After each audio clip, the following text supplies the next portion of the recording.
तर मित्रांनो आपल्या प्रवासाला सुरुवात झालेली आहे।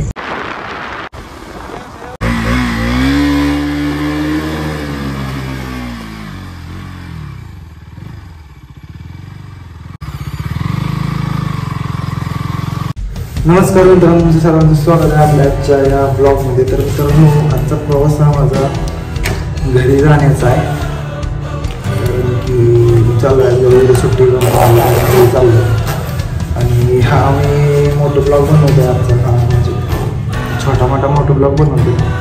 तर इथून मला म्हणजे मी आत्ता सुरवडीमध्ये ट्रॅपसिंग हे माझं गाव आहे सातारा। तर इथून 80 किलोमीटर आहे। हा 80 किलोमीटरचा प्रवास मी तुम्हाला या व्हिडिओमध्ये दाखवणार आहे। आणि जर चॅनलवरती नवीन असेल तर चॅनलला सबस्क्राईब करा, लाईक करा व्हिडिओला आणि शेअर करा। चला मित्रांनो आपण आता ओळखून निघू। तर मित्रांनो आपल्या प्रवासाला सुरुवात झालेली आहे। हे बघू शकता, आता गाडी वगैरे काढली, पेट्रोल टाकलं गाडीमध्ये आणि मी डायरेक्ट प्रवास चालू केला। तर आपण चाललोय आपल्या गावी आपशिंगे मिलिटरी। अशा प्रकारे आपल्या राईडला सुरुवात झालेली आहे मित्रांनो। तर मित्रांनो तुम्ही बघू शकता पुढचं व्ह्यू कसं आहे, एक नंबर वाटतोय ना। तर आत्ता सध्या मी काळजमध्ये आहे मित्रांनो। तुम्हाला पुढं सांगेनच मी कसं जाणार आहे ते। जर कोणीही आपल्या चॅनलवरती नवीन असेल तर चॅनलला सबस्क्राईब करा, आपल्या विक्रम निकम ब्लॉग्स हा। आणि मित्रांनो राईड शेवटपर्यंत एन्जॉय करा। आपला प्रवास हा सुरवडीमधून चालू झाला होता आणि मी काळजमध्ये आलोय। तर मित्रांनो मी आदरकी साईडनं न जाता डायरेक्ट मी इकडून चाललोय, कारण की आदरकी साईडला पूर्ण रस्त्याचं काम चाललेलं आहे, रस्ता उकरलेला आहे तिकडचा। त्या राईडला सुरुवात झाली पण एक गोष्ट विसरलो मी, ते म्हणजे माझे हँडग्लोव्ज घातले नव्हते मी। नंतर आठवलं मला की हँडग्लोव्ज बॅगेमध्येच ठेवलेत। आता पुढे गेल्यानंतर मी घालेन। तर चला आपण पुढची राईड एन्जॉय करूया। अशा प्रकारे मित्रांनो 6:18 झालेत आणि मी पोचलोय सालपेच्या घाटामध्ये। तर इथला समोरचा व्ह्यू किती मस्त आहे बघा तुम्ही। व्हिडिओ आधीमध्ये स्किप केलेली आहे मित्रांनो, कारण की व्हिडिओ जास्त मोठा करता येत नाही, कारण की तुम्ही पण बघत नाही जास्त वेळ। तर चला जेवढा आहे तेवढा एन्जॉय घ्या, बघा शेवटपर्यंत बघा मित्रांनो व्हिडिओ हा। ही सालपे घाटाची सुरुवात मित्रांनो, आणि घाटामध्ये राईड करायला एक नंबर वाटतो। आणि मला पण माहितीच असेल खूप म्हणजे खूप मजा येते। इथला व्ह्यू छान आहे बघा। ह्या साईडला पाणी साठवलेलं आहे, ते डॅम छोटासा, हा पण व्ह्यू खूप छान दिसतोय। तर चला मित्रांनो आपण आपलं हँडग्लोव्ह वगैरे घालण्यासाठी थोडा वेळ थांबूया, एक 5 ते 10 मिनिटात।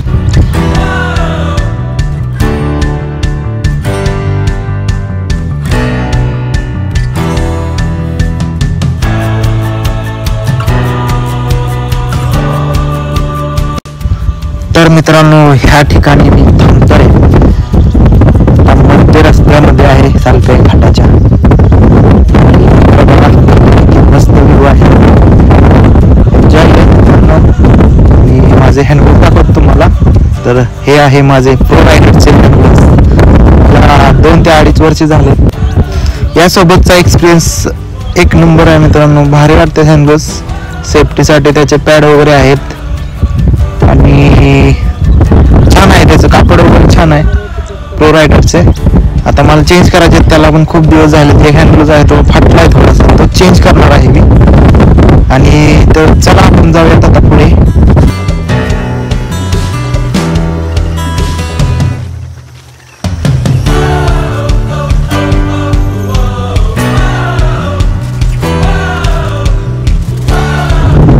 वाटरच्या पुढे पोहोचलेलो आहे मी आणि मित्रांनो थोडा थोडा पाऊस पडतोय, एकदम नॉर्मल आहे, एवढं काय नाही। आधीमध्ये व्हिडिओ स्किप केली होती मी, आणि पुढे गेल्यानंतर तर पाऊस जास्त असणार आहेच, कारण की आपण चाललोय सातारा साईडला।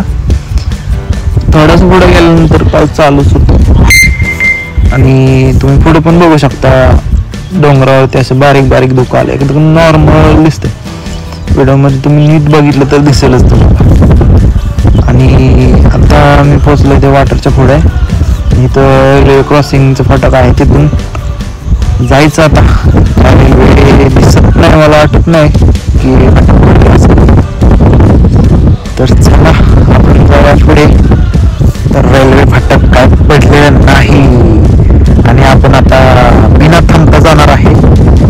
वाटलं तर पडला असेल तर थांबावंच लागेल. न थांबता आपण चाललोय आता पलीकडे. तर आता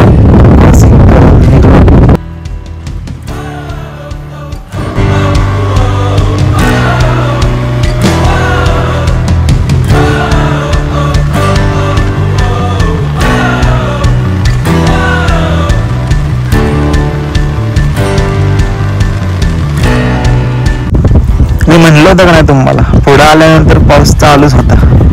तर मी थोडंसं थांबणार आहे इथं आणि एक म्हणजे मी मोबाईल बंद करणार आहे. त्यामुळे रेकॉर्डिंग काही करत नाही पुढचं. रेनकोट आणि आपल्या बॅगचं रेन कवर आहे ते घालून पुढे निघणार आहे. असं वाटतं पुढं पण म्हणजे गावाच्या साईडला तर लईच पाऊस असेल. इथूनच सुरुवात झाली आहे मधूनच पावसाला. तर थांबतो आता, मला जास्तच पाऊस लागायला लागला. रेनकोट घालतो आणि कॅमेऱ्यावरती पण पाणी वाटलं बघा.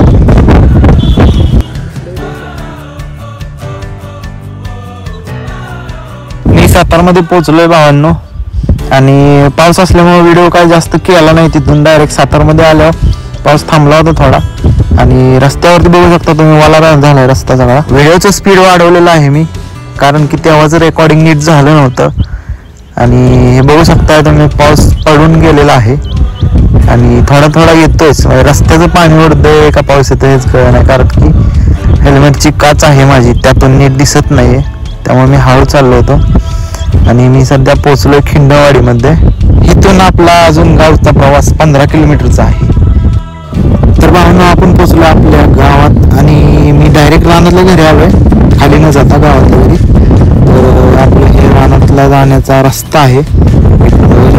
चिखल झालेला आहे खूप. आणि इथून आता पाटातून क्रॉस करावं लागतं. इथं पाणी जास्त असतं पाटामध्ये, बघू शकता तुम्ही किती पाणी आहे. ह्याच्यातून नाही आलं तरी गुडघा एवढं पाणी असतं. ह्याच्यातून पलीकडे जावं लागतं. पलीकडच्या रस्त्याला आहे तर चिखल जास्त आहे, त्यामुळं इथून क्रॉसिंग करून पुढे जावं लागतं.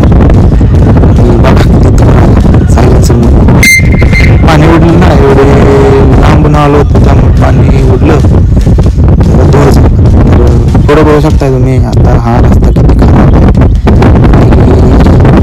हा रस्ता आहे धडधडीचा आमचा रानात जाण्याचा.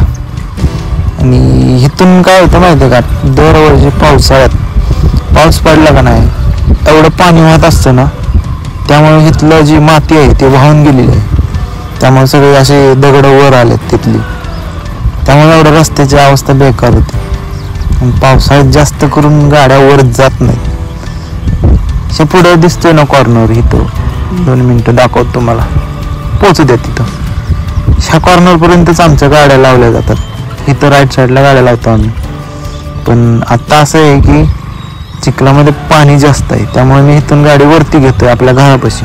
रानातलं घर आहे आपलं तिथं, त्या ठिकाणी मी गाडी घेतोय. आणि हे बघू शकताय चिखल किती आहे. इथून चालता पण येत नाही, एवढा चिखल असतोय. एक साईडला बांधावरती पाय ठेवून मी हळूहळू गाडी पुढे घेतलेली आहे. आणि मित्रांनो, शेवटपर्यंत व्हिडिओ बघा. लाईक, शेअर, सबस्क्राईब करायला विसरू नका. तर मित्रांनो, मी पोचलोय घरी आणि जेवढं जमेल एवढं शूट केलंय. पाऊस होता त्यामुळं थोडं पाणी वगैरे ओढत होतं, त्यामुळे आधीमध्ये मी बंद केला होता मोबाईल आणि डायरेक्ट मी घरी आलोय. पुढे आल्यानंतर खूप पाऊस होता आणि थोडं व्हिडिओ केलं मी, एडिट करून टाकलं ती. आता आवडलं असेल तर कमेंटमध्ये सांगा कुठं काय चुकतंय किंवा काय असेल तुमचं ते सांगून टाका कमेंटमध्ये. आणि आपल्या विक्रांत निकम ब्लॉग्स हा यूट्यूब चॅनल सबस्क्राईब करा, लाईक करा आणि व्हिडिओ जास्तीत जास्त शेअर करा. चला भेटूया नवीन ब्लॉगमध्ये. चला बाय बाय.